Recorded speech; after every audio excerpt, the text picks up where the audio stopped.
member of the league, you ought to be. I'm going to ask the league members to just raise their hand. Okay? We're about 177 members here in Howard County. Okay, and would welcome you joining us. I will say to the gentlemen in the audience, about 20% of our membership are gentlemen. Okay, and they're quite active with us. So that's enough of a membership pitch.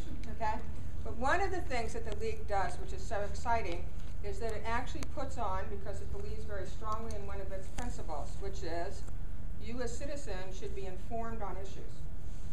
All right, and so this evening, by the good suggestion of Betsy Singer, who has joined our board in January, a big issue for Maryland is the subject matter we're going to hear about tonight.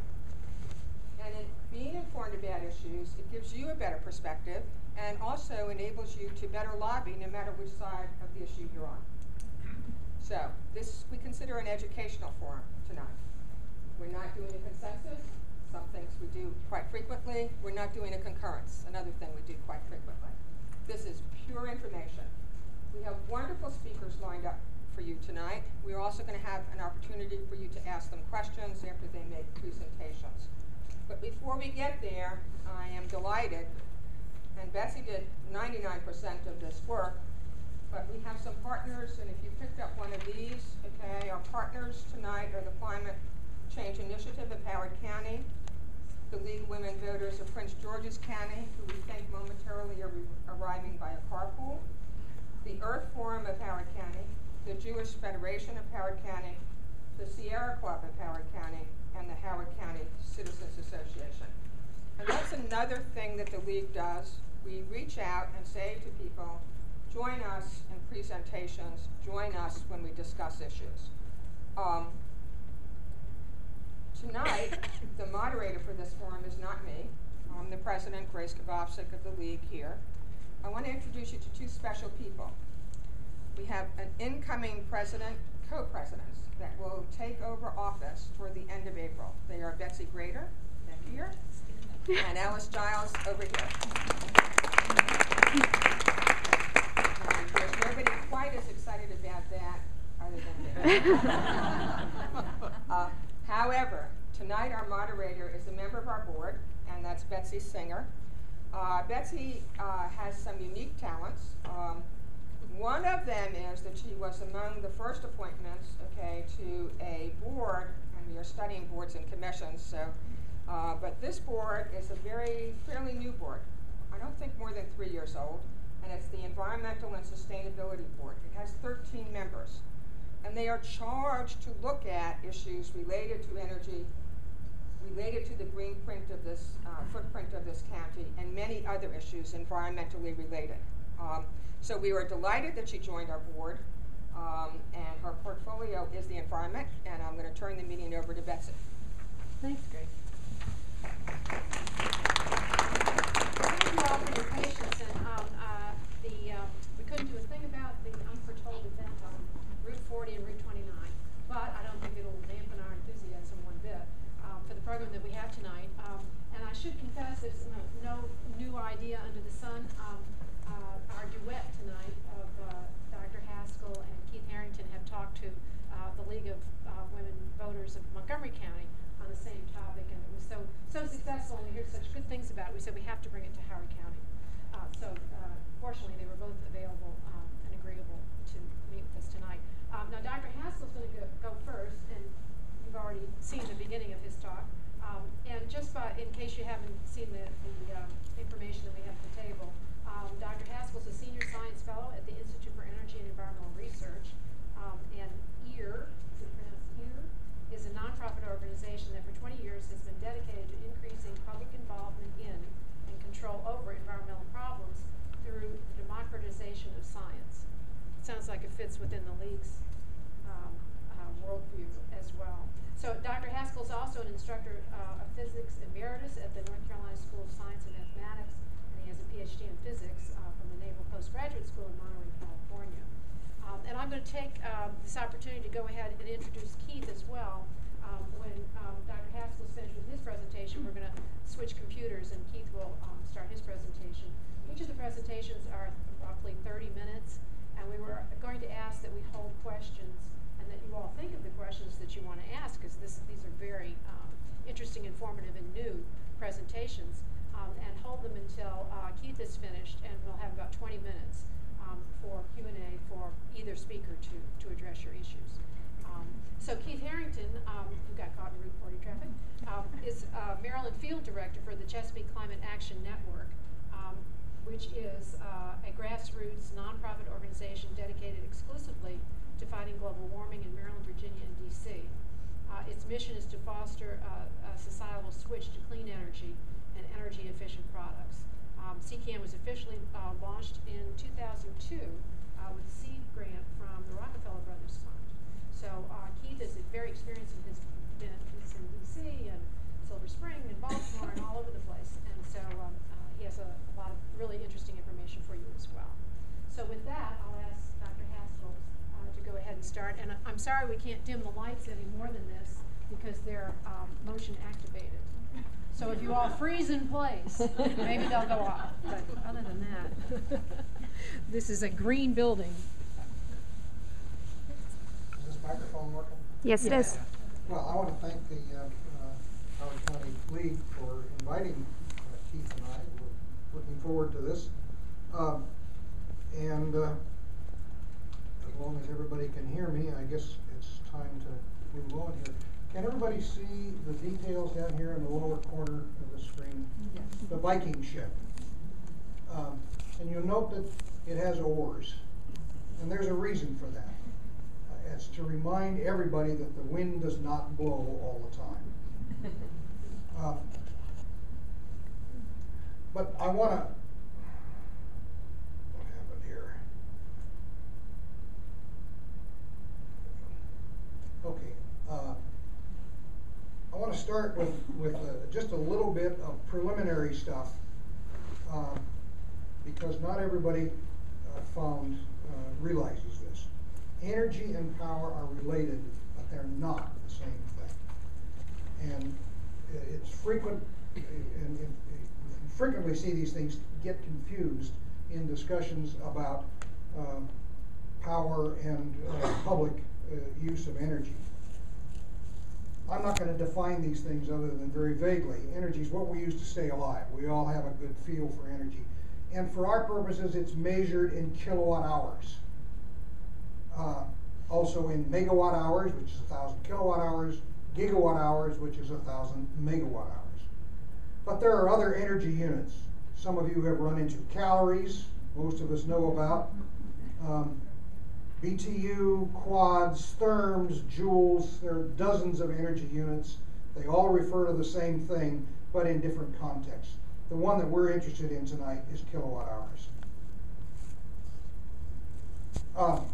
Power, on the other hand, is the rate that we receive or use energy. And that's different. It's measured in watts. And again, watts, kilowatts, megawatts, gigawatts. Each one of those is 1,000 times the previous one. And another usage that you'll sometimes see, frequently see, is horsepower. Your car is measured in horsepower. Your electric motors in your house are measured in horsepower. But we're not going to use that tonight. We're only interested in watts and its alternative.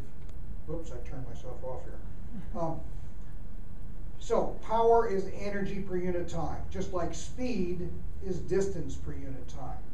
Power is energy per unit time. And conversely, energy is power multiplied by time. So they're similar but different. We also use average power. You get an average power on your power bill every month. In kilowatt hour, it tells you kilowatt hours. That's how many hours, how much you used during that month. So your average power during that month is whatever the bill says, kilowatt hours per month. That's for homes, small systems, you usually measure it in kilowatt hours. But for large systems, it's megawatt hours per year, gigawatt hours per year. And these are average power units. Okay, let's move on. That's the end of the classroom session. my main points tonight, we're going to talk a little bit about how wind turbines work. My part is going to be basically a tutorial on wind, and Keith is going to give you the details of the Maryland program.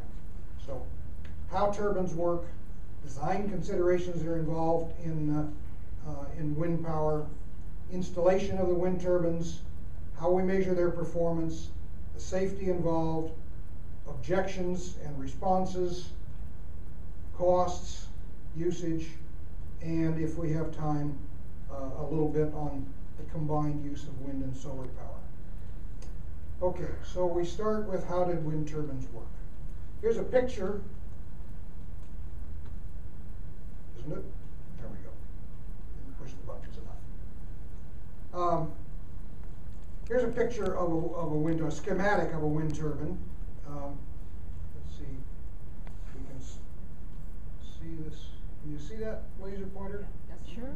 Kind of hard to see, but the propeller takes the wind energy and translates it into rotational motion here through the. What is going on? Oh, I'm going to quit using that pointer. Yeah. It's talking to the computer too, and it's changing things. Okay, so the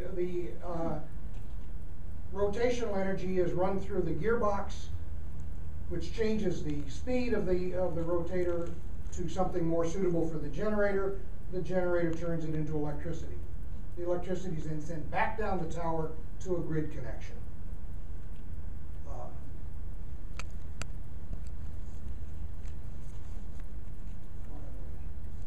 I don't know how I've got a new computer, and somehow it got turned around so that every time I push a button that I think should go forward, it goes backwards.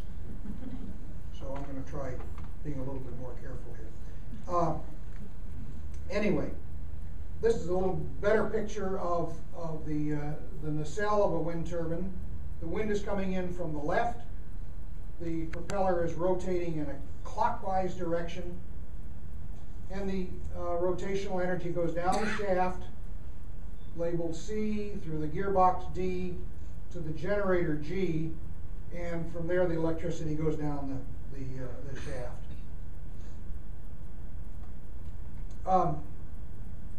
This is a better picture. I think it gives it an idea of the scale we're looking at here.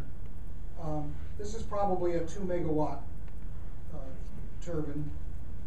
And you can see the hub at the lower right where the propeller will be attached, leading through a brake that holds the propeller still when it wants to be, when we want it to be stopped, like in high winds. And the gearbox, and then into the generator, which is in the area sitting right underneath where that workman is sitting. Gives you an idea of the scale of operations. And those boxes on the ground are mostly semi-trailers. So you can see this is a pretty big operation. That's probably 150 feet in the air, I'm guessing now, but it's something like that. Okay, now there are a lot of design considerations that we have to think about. For one thing, taller towers mean stronger, more constant wind. The closer or the farther into the sky that propeller is, the better your output is going to be. And since we're mostly worried about offshore turbines here, let me emphasize that offshore turbines need to be specially designed because the marine environment is very harsh. Salt, high humidity, involve corrosion, weakening of the structure, and even so much as electrical breakdown in the system. And storm winds. Something that I thought about when I first heard about offshore wind turbines is, what do they do in a hurricane? Well, you lock them so that the blades don't turn, and you hope that the wind isn't strong enough to blow the whole thing over. In fact, most of the current ones are built to withstand a Category 3 hurricane. But as you probably know, with global warming, we're going to see more intense storms. I think it's quite reasonable that we should start considering increasing that strength to Category 4 capability. Offshore towers need to be stronger for a given height above the water due to the longer reach from the ocean bottom to the turbine. Another consideration that we have to think about, and which of course all of these things drive the price up. The turbine axes. The background picture here shows horizontal turbines, but that's not the only thing that's possible. That's the most common, and it's the probably the most efficient. But the downwind effects from this kind of a system can degrade the performance. I'll talk more about that later. And recent studies have actually been looking at the possible advantages of vertical axis turbines. It's all new, nothing much has been decided about the use of those on this scale, but it's being thought about. We have to cite them. We have to decide where to put them. So we want to consider where to put it. And of course, the local winds are a major consideration. In this case, since we're talking about the offshore East Coast, this is a map of the wind power available the power available in the wind off the east coast of the United States. And that area between roughly Cape Cod to Cape Hatteras is called the Mid-Atlantic Bight. And it's where the winds are the strongest in that area. The bright red is the stronger wind. But of course, the other thing is to know where the people are that are going to use that electricity. And as you can see, the darker red is the higher population density. So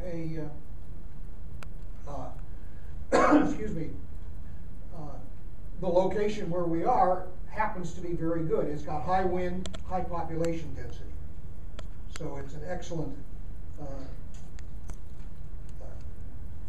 situation for putting in these wind turbines that we're talking about. Water depth is another consideration. We need a shallow bottom, relatively smooth. That's why the East Coast is a better choice than the West Coast, because the West Coast water gets very deep immediately offshore. Bottom conditions are a consideration. Whether it's rocky, sandy, muddy, all that determines what kind of an installation you have to put in order to hold these things up. And of course, the water isn't just used for wind turbines. Shipping lanes go through most of this area where we're looking at putting in wind turbines. Bird flyways are all over the place, and we have to worry about that, and more about that later. And a lot of these areas are fishing grounds. Airspace use is affected by wind turbines, as we'll see later. And then, of course, there's a lot of recreational activities that go on. Boating and fishing, other things. So, lots of stuff has to be considered in dealing with these things.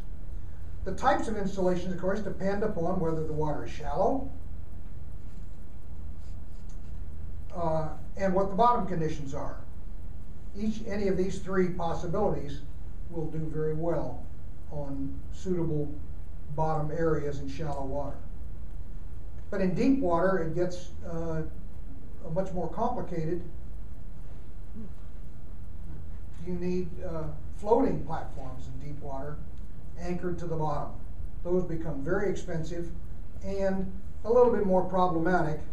They end up being much like what we see in a lot of the Gulf of Mexico for the oil platforms.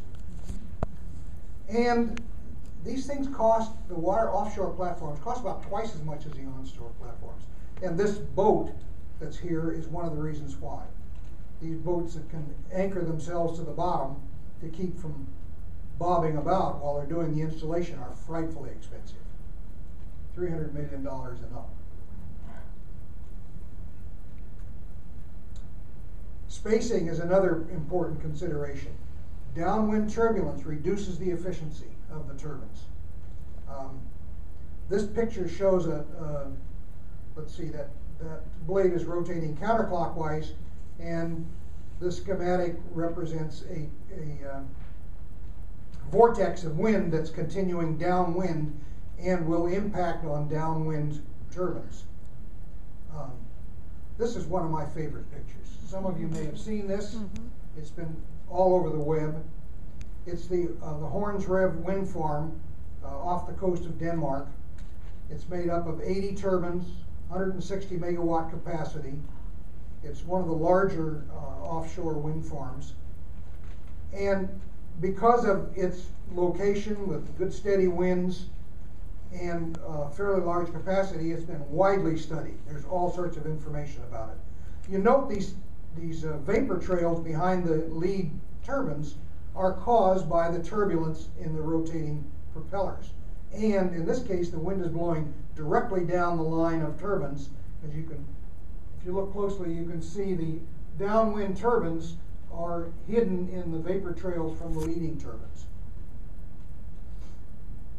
What we find from studies like this is that the turbines need to be spaced relatively widely, 6 to 10 blade diameters apart.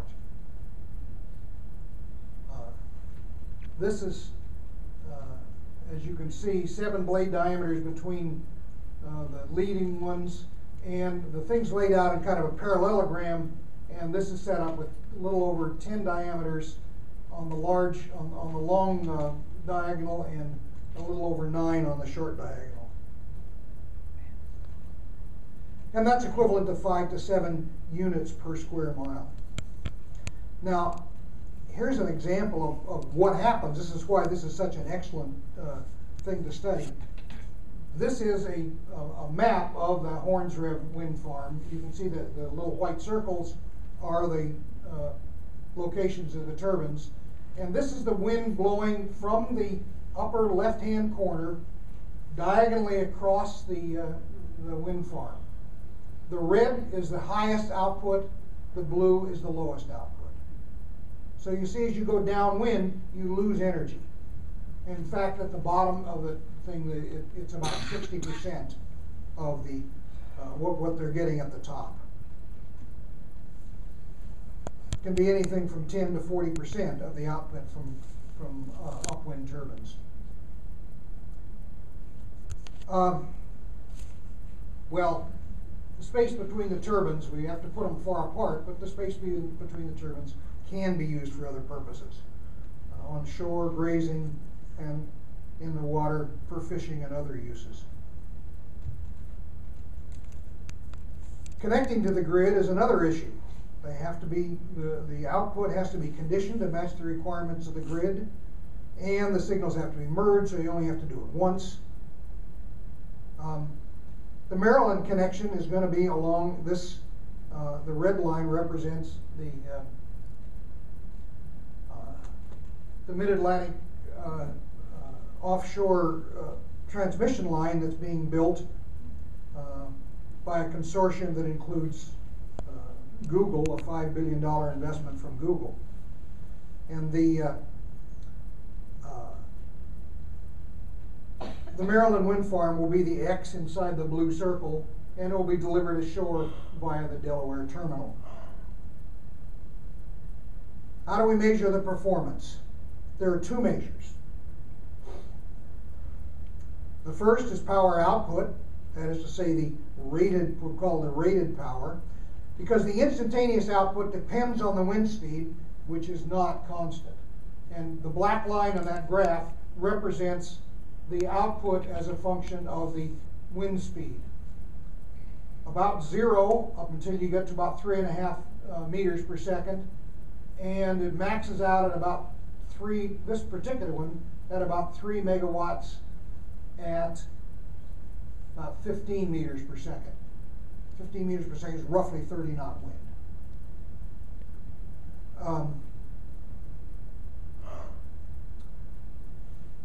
The maximum possible output is called the rated capacity, and is determined by the turbine design.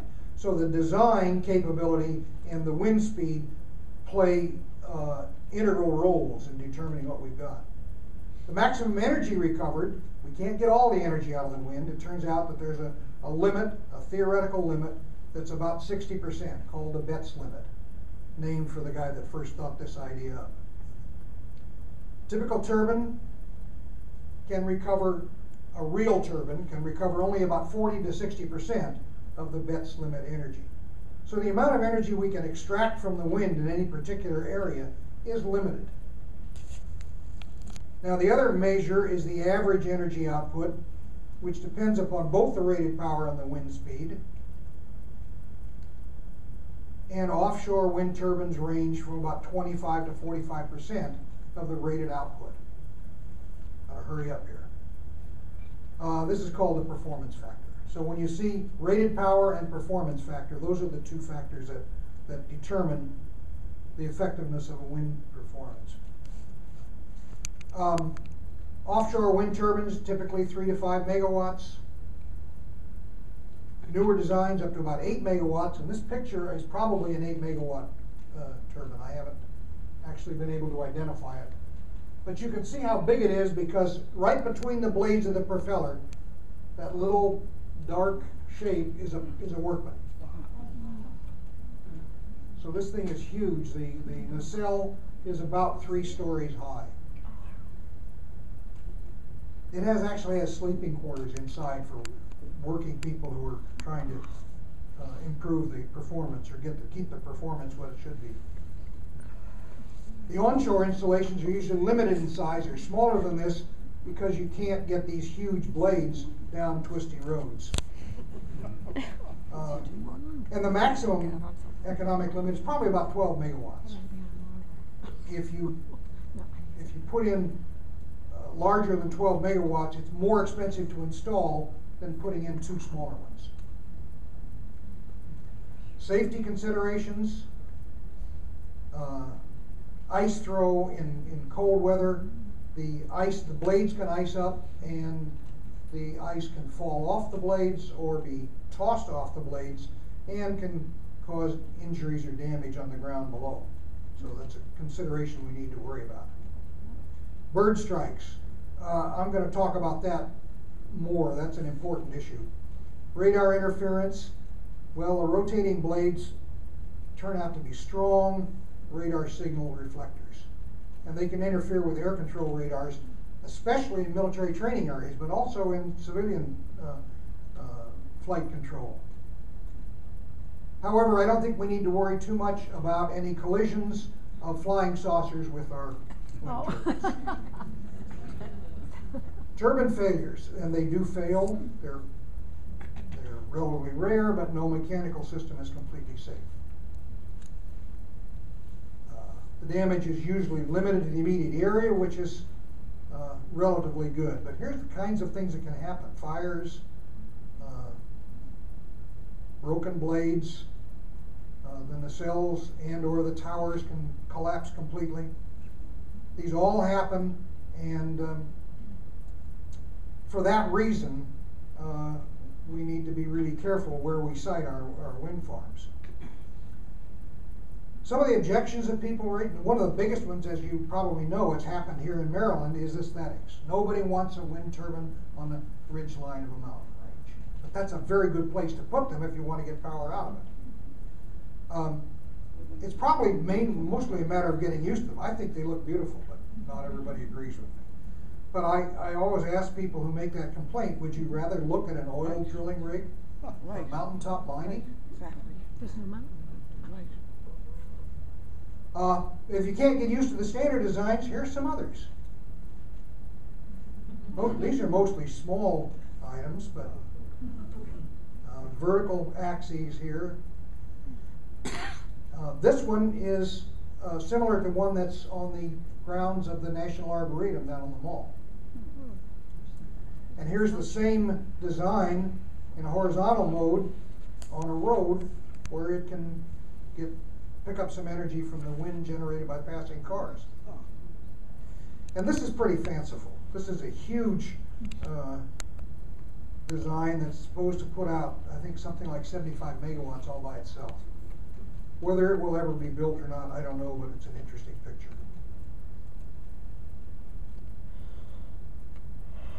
Noise is another important issue. Earlier models had some really bad noise problems. The newer models are pretty quiet. You see the windmill there in the middle is about the same level of noise as ordinary conversation. So they're not bad.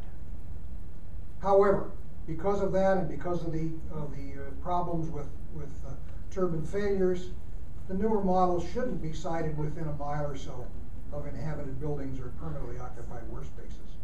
You certainly don't want to drive people nuts with the noise or have a blade fall through the roof. The land use or the sea area use is also a consideration, but really wind turbines and the buildings on land and the roads and transmission lines use less than 1.5% of the space allocated. So there's lots of room for other things, other uses, fishing, recreation, cattle grazing, cropland. So it's not quite as area intensive as it looks originally. And there are some asserted health issues. A physician in England, I believe, has claimed that some noise-induced depression has occurred, but this hasn't been verified. In any event, direct health benefits are likely going to be offset by net gains in health due to reductions in pollutants.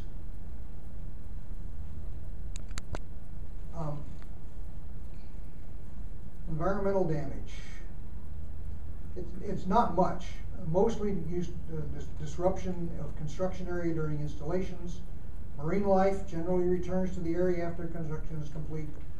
But here's the big issue, impact on birds. Politically, the most serious environmental issue with wind. But the data is very sparse. Most serious environmental issue, it's sparse because of the limited usage of the wind and the difficulty of obtaining the data. You have to sit out all night long counting birds landing on the ground, and it's very difficult. Most estimates range from 0 to 10 bird fatalities per turbine per year. In 2004, the Fish and Wildlife Service commissioned a study, and you can see from looking at this, the biggest cause of bird fatalities is buildings and windows. The others down there, somewhat less. You notice cats are in there. Cats are a big issue. I suspect mostly feral cats, but domestic cats play their role. And you get down coal extraction, able, but you'll notice that that's millions of birds. So we're talking about, speaking of birds, about 30 to 40 million birds a year. I hope he can find a way out, or he's going to be one of the fatalities. Where was I working on? The coal extraction, about 30 to 40 million birds a year. Oil and gas, down around 1 million.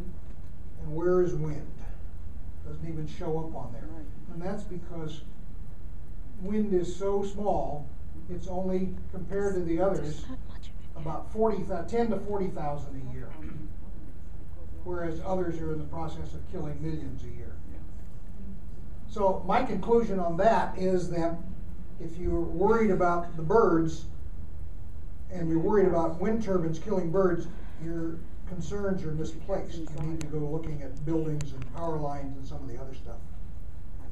But we need a way to estimate, to scale this up as the wind power usage increases. And that was done by Benjamin Sovacool, at least a first cut at it, in a study he did in 2008, which shows that fossil fuels kill about 5.2 birds per gigawatt hour of power produced. Wind power about 0.27 per gigawatt. So these are numbers that gives us an estimate that we can scale up as wind power increases. And I don't have time to talk about bats or nocturnal birds, so I'll just leave that. It is an issue, but it needs to be dealt with. quickly, costs. Highly dependent on local conditions. Onshore, somewhere around $1.5 to $3 million per megawatt installed. Installation costs. That's 3 to 6 cents per kilowatt hour. Offshore, 6 to 14 cents per kilowatt hour, and that's over the lifetime of the unit. But they don't scale linearly, so you have to take these things a little bit with a grain of salt. Operations and maintenance very low, less than a penny per kilowatt hour for maintenance. And if you're leasing the land from the other from the landowners usually get about 1/10 of a cent per kilowatt hour, roughly $5,000 to $7,000 per year. Total electricity production then costs are on the order of 4 to 15 cents per kilowatt hour, and the cost to the ultimate customer is probably going to be about twice that, because it includes things that I haven't incorporated in here. The grid connection, which is just almost impossible to make any overall figures because it's hugely dependent upon the local area. So, moving on real quickly. Here's the installed power between 2005 and estimated in 2012. In the world, and the percentage figures at the end at the scale, or the legend at the top, are the annual growth rates. So the U.S. right now is growing its wind power at 35% a year. That's doubling every 2 years. China is growing at 102%. That's doubling every 8 months. So you can see these things are growing fairly rapidly. The U.S. is in blue. We're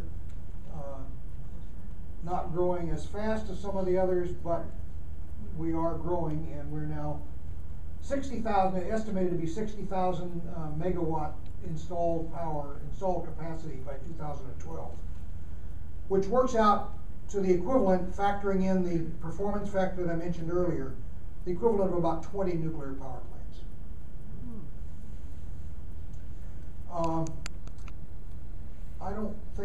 I think my time is pretty close to up. I think I'm going to have to drop this one. I wish I didn't have to, but it takes about 5 minutes to go through this slide, so I won't do it now. If someone wants to come and look at it afterwards, I'd be happy to take some time to show it to you, but I think I'm going to have to stop here just because it's too late. So thank you very much, and Keith is on.